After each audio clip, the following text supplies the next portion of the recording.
I've worked as a night security guard in a psychiatric hospital for nearly 8 years. The job has always been a strange mixture of boring and terrifying.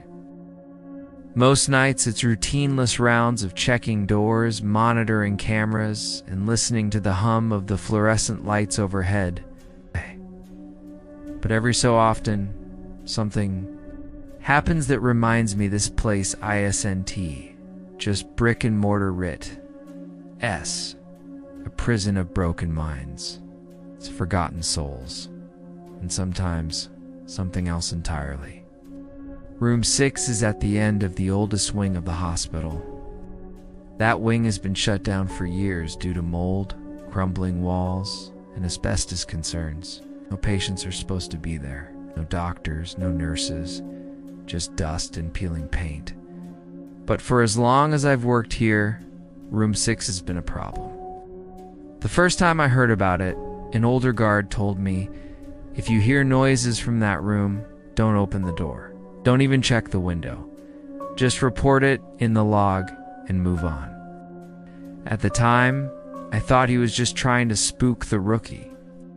But then, I experienced it myself. It was my 3rd month on the job. Around 2:30 a.m., I was making my rounds in the old wing when I heard crying, not the sharp, dramatic wails of someone in pain, but a low, mournful sobbing. The sound was unmistakably human, muffled by walls but clear enough that I froze in place.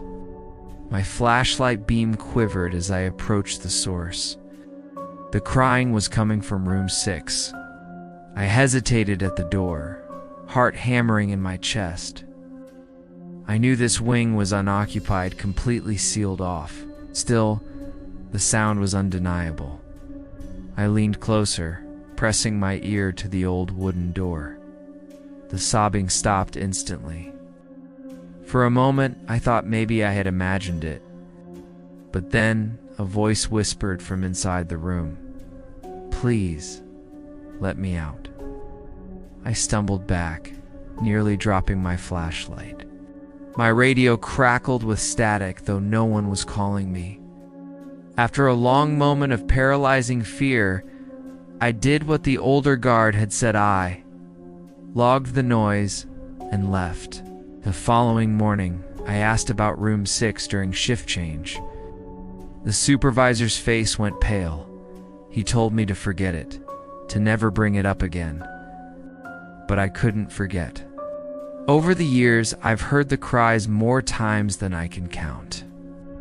Sometimes it's sobbing, sometimes desperate pleas, sometimes incoherent rambling. Always from Room 6.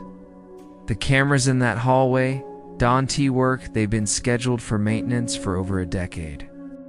Whenever I try to push for answers, the higher-ups shut me down. Then last winter, something happened that I can't explain away. It was a snowstorm, the kind that shuts down the entire city. I was the only guard on shift that night, making my rounds alone. The hospital felt emptier than usual, as if the whole building was holding its breath. When I reached the old wing, the lights overhead flickered, plunging me into semi-darkness. And then I heard it. This time it wasn't crying, it was laughter. It started soft, like a chuckle under someone's breath, then grew louder and sharper. It echoed through the hallway, bouncing off the cracked tiles and broken plaster. The sound was coming from Room 6, unmistakably. Against my better judgment, I stepped closer. My hand trembled as I reached for the knob, fully aware that the door was supposed to be locked. To my horror, it turned. The door creaked open, revealing a black void. My flashlight beam barely penetrated the room. Dust swirled in the air, and for a moment it looked empty, but then I saw her. A woman sat on the rusted bed frame in the center of the room. Her hospital gown was filthy and torn, her hair matted around her pale face. She stared at me with wide, unblinking eyes. Lips curled into a smile, far too wide to be natural. "Hey, you came back," she said softly. My heart nearly stopped.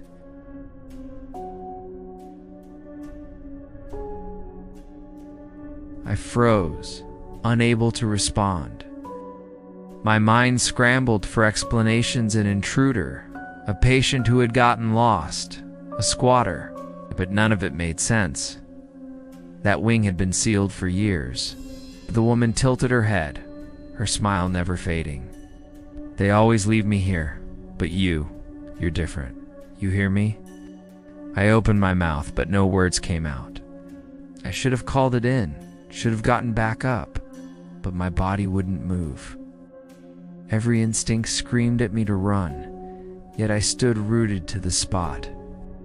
She slowly rose from the bed, her bare feet dragging across the floor with a sound like nails on glass. Her eyes never left mine. "You can let me out," she whispered. "Just one word. Say yes." The room grew colder, my breath fogging in the beam of my flashlight. My radio erupted with static again, so loud it hurt my ears. Over the noise, I thought I heard a voice, my supervisor's voice, shouting, "Close the door." Now, I slammed the door shut with all my strength, twisting the lock with trembling hands.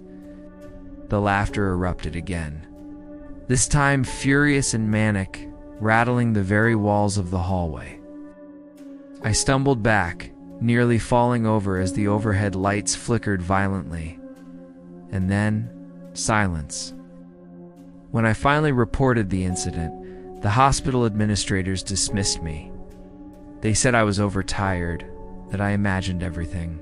They refused to check room 6, refused to even acknowledge what I saw. But something changed after that night. The cries didn't stop. They grew louder. The whispers followed me down the halls, sometimes even outside the old wing. I began seeing flickers of movement in the corners of my vision, pale hands retreating around corners, shadows that didn't belong.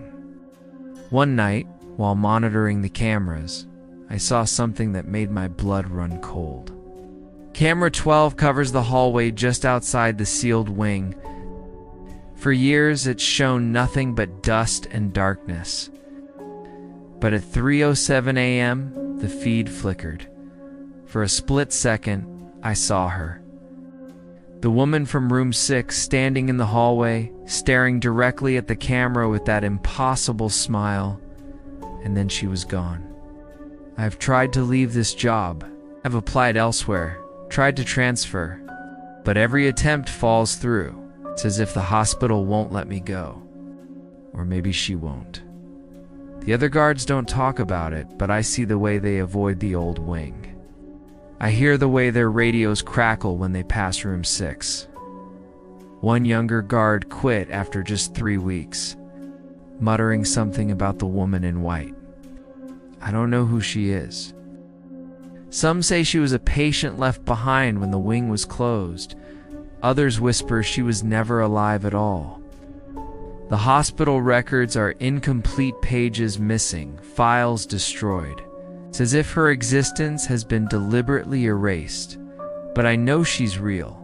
I've seen her, heard her, felt the weight of her presence pressing against my chest like a stone.